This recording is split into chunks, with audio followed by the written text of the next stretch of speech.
जय जगन्नाथ समस्त नमस्कार शुभेच्छा आपण मैंने जो चली वर्तमान भारत पाकिस्तान भितर युद्ध चली आम यशस्वी प्रधानमंत्री नरेंद्र मोदी समस्त प्रकार भारत केमती सुरक्षित भारत जमी कौन प्रकार असुविधा न हो घन घन समस्त सांगे सीडीएस आरंभ कर तीन बाहिनी मुख्य मान सांगे कथबार्ता हवा सहित आमर होम मिनिस्टर डिफेन्स मिनिस्टर सांगे बारंबार कथबार्ता भी होती फॉरेन मिनिस्टर सांगे तो मुझे निश्चित भाव में आशा रखी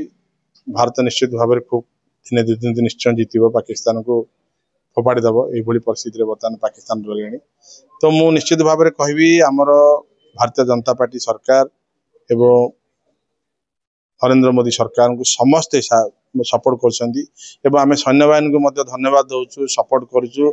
कृतज्ञता ज्ञापन करें धैर्यर सहित पाकिस्तान विरुद्ध लड़ुं तेणु मुझे निश्चित भाव आशा रखी जगन्नाथ प्रार्थना करी आम सैन्य बाहिनी को से आशीर्वाद करेंगे आम जमी युद्ध जीतबू समस्त देखु भारतीय जनता पार्टी सरकार एवं नरेंद्र मोदी सरकार जो भाई भाव में कम कर आज दिन में सारा भारत वर्ष समस्ते दल मत निर्विशेष जाति वर्ण धर्म निर्विशेष समस्ते एक जातीय पताका तले जे आम समस्ते होचे भारतवासी आम जमीती हेले आमर अक्षुण्ण रखा मर्यादा को अक्षुण्ण रखा ओडिशार देखा सारे 12टी जगह को ସେମାନେ ଚିହ୍ନଟ କରିଛନ୍ତି ଯେମିତି ପୁରୀ हो चांदीपुर हो तालचेर हो भुवनेश्वर सब जोन को भी ताकू कोन विहित पदक्षेप नेबो हमर सरकार समस्त प्रकार दायित्व नहीं एवं सिक्योरिटी बहुत स्ट्रांग